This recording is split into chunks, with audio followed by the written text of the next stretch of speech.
लोकमत 29वा वर्धापन दिन आन बान शानने संपन्न झालाय। उपसंचालक बीबी चांडक, वृत्तसंपादक संजय पाठक साहेब, नरेंद्र दंडगवाळ, संदीप झिरवाळ, निलेशराव तांबे, प्रशांत खरोटे आदींनी उपस्थितांचे स्वागत केले।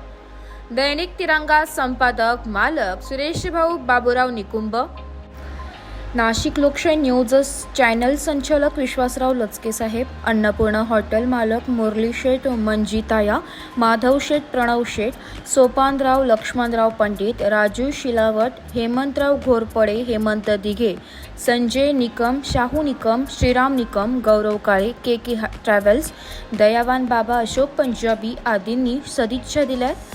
पिंपळरोपण जतन करा, औदुंब वृक्ष तोडणारेच धडा शिकवा, आपलं गाव शहर नदी स्वच्छ ठेवा, रस्त्यावर थुंकू नका, पाणी वीज झाडे नीतिमत्ता वाचवा।